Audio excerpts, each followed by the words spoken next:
Hey, what's going on, everybody? What do you guys think about this bar that I just built? It's a really fun build, made out of some whiskey barrels.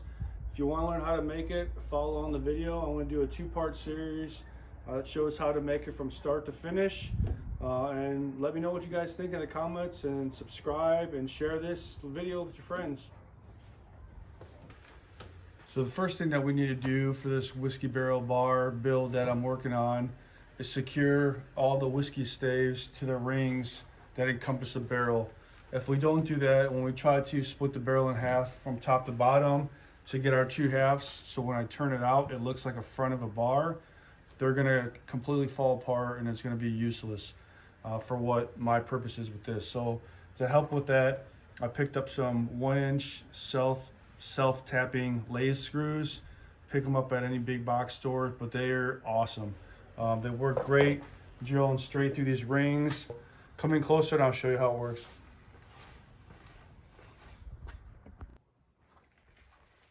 Well, as you can see, I've already got a lot of these screws done, so I didn't want to waste your time. Nobody wants to watch me screwing 200 screws. So something to keep in mind that I learned as I was going through this barrel slides around a lot. You can hold it and then drill in, it works fine. But if you have a table like I do, and you can set it up on here and put bracing blocks behind it, so that way you can put pressure against the barrel while you're screwing into it, it makes it a lot easier. So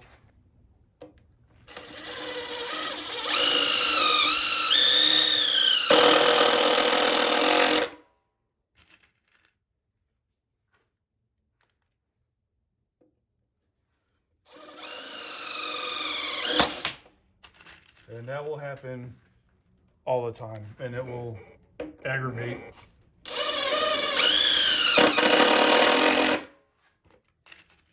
All right, last one, and we're done with these screws.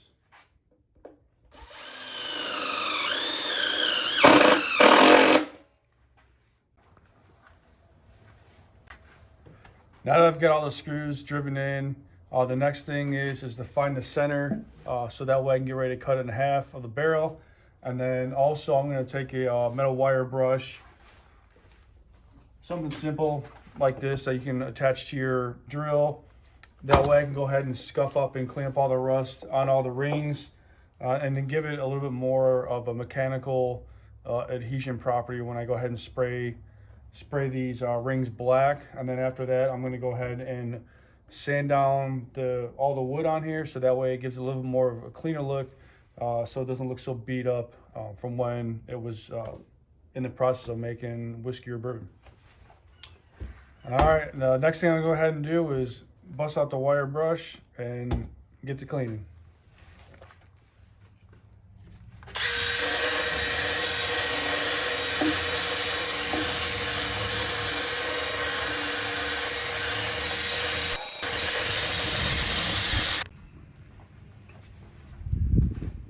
Now that the rings are clean, the barrel wood itself is clean and sanded down. I didn't want to take it all the way down to the bare wood. I wanted to still have that rustic, worn, unique look that a whiskey barrel does have, which will give it a really unique look when I make this bar.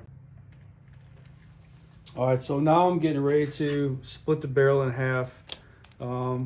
Biggest thing is you want to get an exact measurement, obviously across the width of the barrel.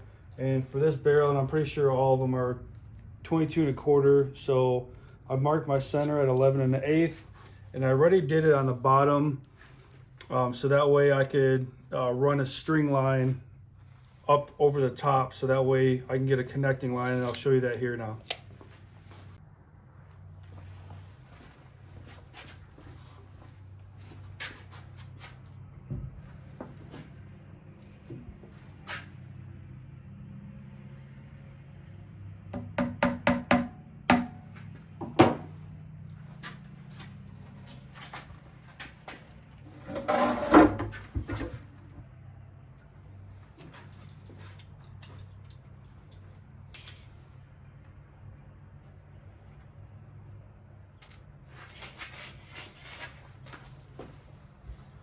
So all I'm going to do is go ahead and pull it tight and meet up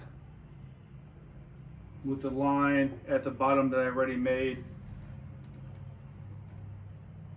And then go ahead and snap it.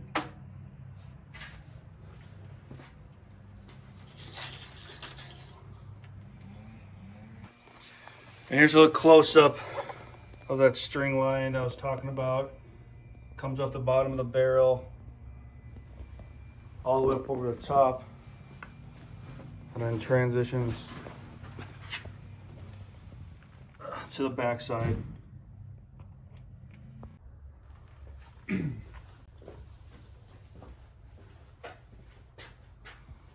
All right, so now I'm gonna go ahead and cut out the 2 circle inserts that are gonna go on the top and bottom of the barrel. The inside of the barrel, top and bottom, is 20 inches. So I've got my circuit cutting jig set at 10 inches, which is obviously half of the 20 inch diameter of the circle. So we'll go ahead and cut those out.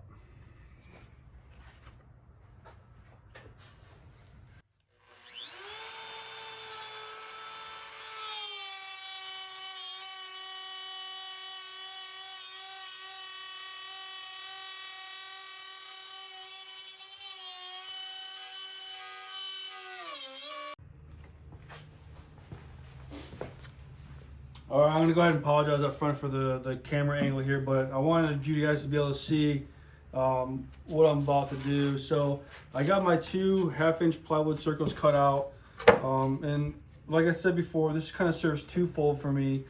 It will keep all these staves that I cut in half when I run across to cut the barrel in half. I'm gonna glue them all up and brad nail this thing on so I can continue working, and then recut my line, rerun my line across. But the other thing is, when I put my base on, when I build my linear base, now it has a solid flush foundation for me to screw into from the bottom to the top, so that way there's not a big gap between, and it's just going to be a better connection overall and a better product. So I'm going to go ahead and glue it up and get it on. It is time to get some more glue. Definitely running out. Did not plan accordingly for this build for the glue, but I've got enough to get it done. So we're gonna go ahead and just smear it on, and we'll go from there.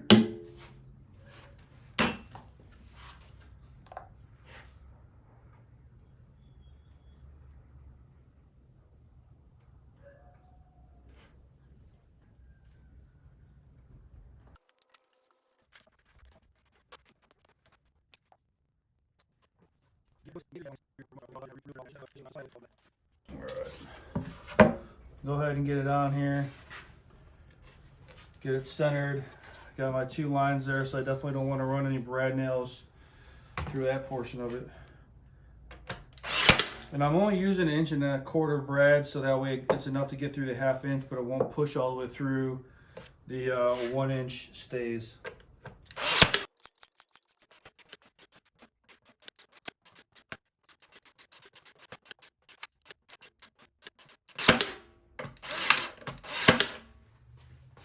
Alright, so now that I got it all brad nailed to the top, I'm going to do the same thing that I did when I was putting the string on in the first place.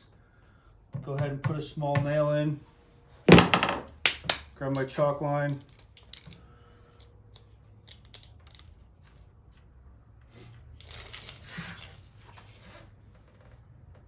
make sure it's nice and tight, pop your line. And then I'm going to go ahead and run over with a pencil as well, just to make sure that that line doesn't come off. And all you're going to do is just repeat the same to the bottom. All right, so I got the barrel back up on the table. I'm getting ready to cut the rings now. It's kind of deciding which way I want to go with it. I think what I'm going to do first is cut the rings with just an angle grinder with the metal blade on it.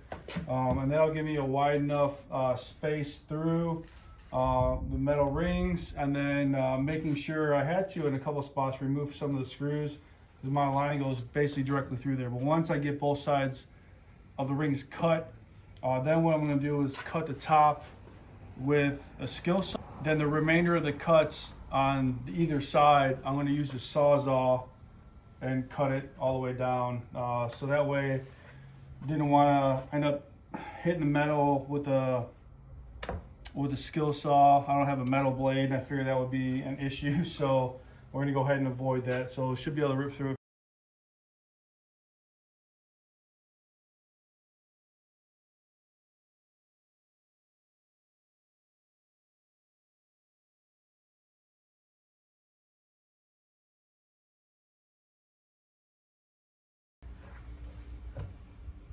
Oh my God, this smells so good.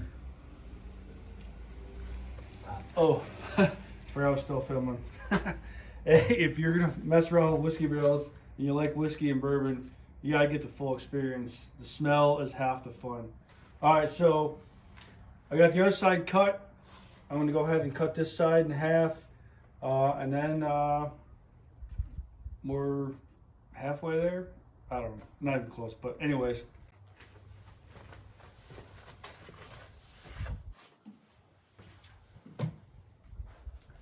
And here it is, the bar. Well, this is at least what the front's gonna look like. So now you can kind of see how it's shaping out. So obviously there's gonna be a base. It's gonna be elevated off the ground a couple inches, and then there's gonna be a top, obviously. And then across the front of it, there's gonna be a 3/4 inch iron tubing that's gonna run across the front as like a step thing if you were sitting up to the bar. And then on the back side, once it's all cleaned out and built, there's going to be a couple of shelves on either side, so that way you can have your bourbon, your whiskey, or whatever drinks and glasses, and everything else will go behind it. All right, so luckily for me, it just happened that when I was cutting the bands on the one side, it was close enough to one of the seams of where the stays connected that it actually popped the barrel open, which allowed me to pull this whole piece out for the top and bottom, which is going to make it a heck of a lot easier to cut if it was still actually connected to the barrel, since I've got a flush surface to work with. Which in turn, because I actually glued this to it and Brad nailed it, it was huge, because if you've ever worked with barrel heads, they typically are not flat across at all. They're usually warped, or if they come apart, they're extremely hard to get back together how they were when they came off. So with it being still connected, and when I cut it in half, it's going to be really easy for me to assemble it back into the barrel, so I have that nice finish starting point that I did when I actually before I cut the barrel.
All right, now that what I thought was going to be the hardest part, or most concerning for me, without having the barrel just explode on me, now that we're done, now the horrible part of sanding this, which is why I think a lot of people don't mess around with this, just because it just kicks so much black soot everywhere around, especially if you're in a small garage. So I'm definitely going to be masking up for it when I do it tomorrow.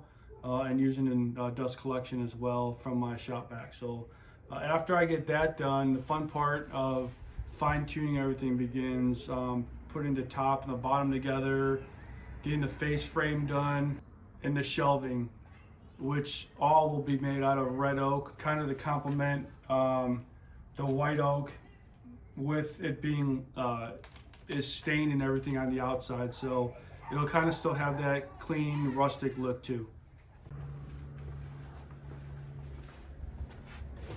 If you've been following along so far, I really appreciate it. As you can probably see from my channel, this is the first video that I'm actually ever putting up, so just taking that jump out there and doing what I love doing. So if you want to see more videos and you have suggestions or build ideas that you want me to try, just leave them down in the suggestions down below, and please hit that subscribe button and let me know what you guys think.